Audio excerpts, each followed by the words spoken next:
The Legend of Zelda: A Link's Awakening is a very weird game in the franchise, akin to that of The Legend of Zelda: Majora's Mask. It just has a very different story than the rest of the games in the series, and it takes inspiration from other Nintendo games as well, such as Super Mario Bros. And Kirby. You'll see things in this Zelda game that may not remind you of anything that you've ever played from The Legend of Zelda, and you'll see lots of cameos, like I said, from different Nintendo properties, but there's a reason why you see all this weird stuff in this particular Zelda game. And things about this game and Koholint Island may not be exactly what they seem at the first time you played this game. So like always, I am giving a fair spoiler warning ahead of time so you guys don't get spoiled of The Link's Awakening. If you've never played the original or the brand new Link's Awakening on Switch, then I suggest that you play the game, finish it first, and then come back to the video to understand clearly what's going on here. Alright, you guys ready? Let's get on to the video.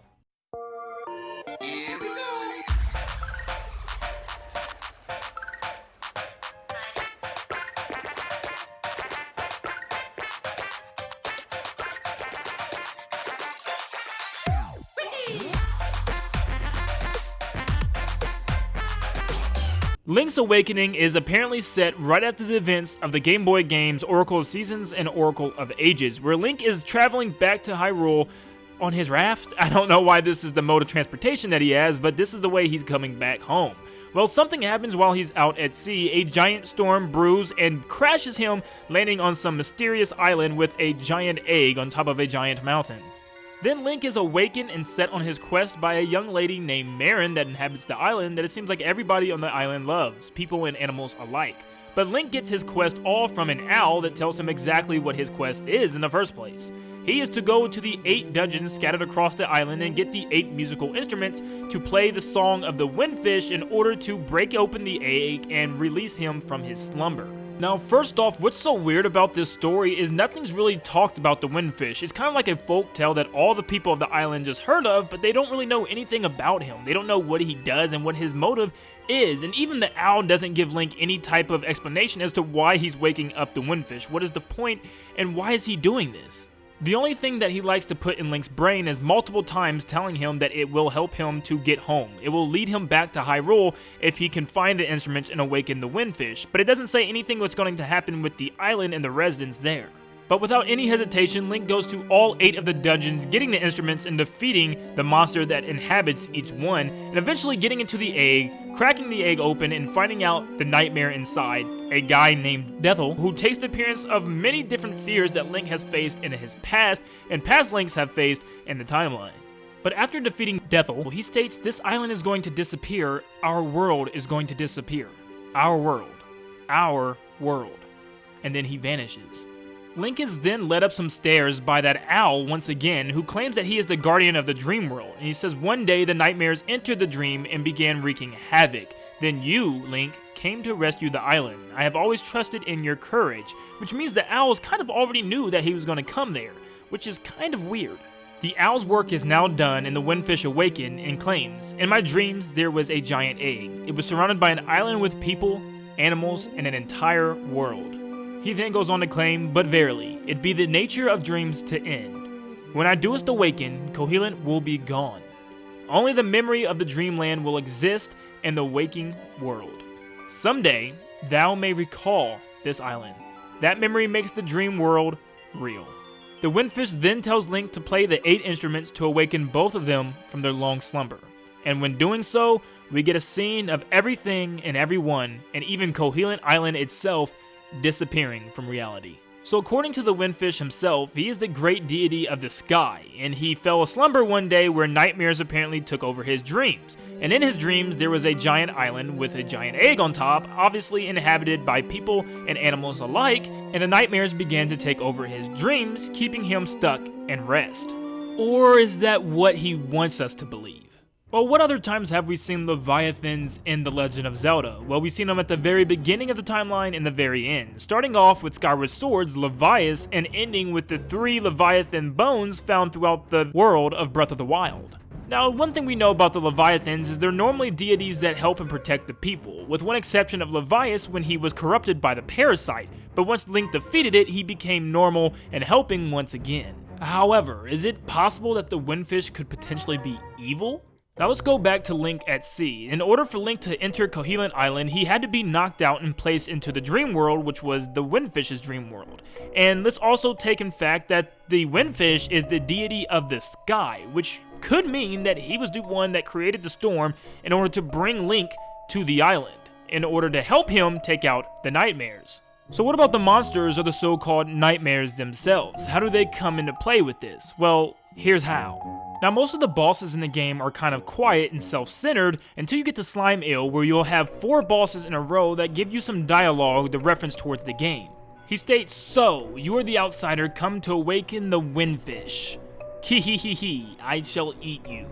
But it's not until after the fight when he mentions tisk tisk. You don't seem to know what kind of island this is. Hee, what a fool. Fakade mentions, "Okay, listen up. If the Windfish wakes up, everything on this island will be gone forever. And I do mean everything." Grim Creeper and Evil Eagle mention, "My energy gone, I lost. But you will be lost too if the Windfish awakens. Same as me, you are in his dream."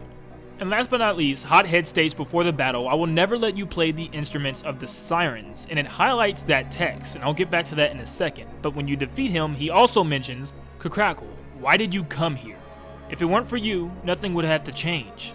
You cannot wake the Windfish. Remember, you too are in the dream." Now what's interesting about this is that this is kind of different than any bosses in any other Zelda game. They're kind of pleading for Link to not save the day this time around. They're pleading for him to stop. Everything is not what it seems. They're all warning Link that if he does collect all the instruments, something dangerous will happen. Everything around him will be gone as he knows it. But just like Hothead mentioned, that each instrument is in the hands of a siren. So are all the bosses a different siren? Are they the 8 sirens that protect these instruments away from the Windfish? What if the instruments acted as a key? When all brought together, they released the Windfish from his slumbers. So that's why they took them apart and spread them across the land and put them in their own dungeon guarded by their own siren. So what if Cohelant was an actual island that was inhabited by people and animals alike, but also by sages, 8 of them that were protecting these instruments that were the key to unlocking the Windfish. And the Windfish knew that the only way out was to get a hero to help him out, which was Link coming back from the precursor games Oracle of Season and Oracle of Ages. And the sages protecting all the instruments kind of creates a parallel to other games that had sages that did the same thing, like Ocarina of Time, Link Between Worlds, or even Link to the Past. So what if the Windfish wasn't what he seemed to be? What if he was embedded in this egg by a tribe a long time ago on this island and kept secret behind the musical instruments? And then, as time passed, many people began to inhabit the island and many different tribes began to live. So that would mean Cohelant Island's main purpose was to stop the Windfish's attacking. Maybe he was attacking other lands and this island was the only way for them to seal him here. Maybe they just decided to put the egg and put him in this egg on this island thanks to the musical instruments that were developed by the 8 sirens. Also notice when Link awakens at the end, there's no sign of the island, of course, because it is told that it is a dream world.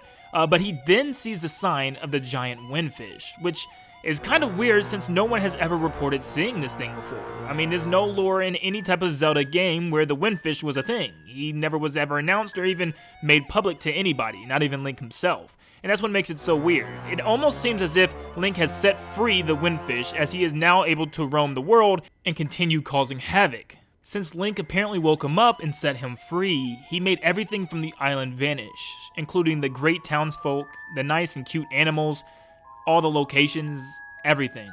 And even Marin, the nice lady that he met on his adventure. It is said that Marin has always wanted to be a seagull. She tells Link multiple times throughout the game and ends up flying away at the end, which seemingly supposed to be, I guess, Marin as a seagull. So it seemed as if the rest of the sages weren't so lucky. The other 8 sirens didn't really get out of there alive. They all were defeated along with everybody else on the island. Everybody else. And take this with you before you leave. What if the Windfish and the Owl Guardian worked the same way that Gyrohem did with Demise, as the servant and the master?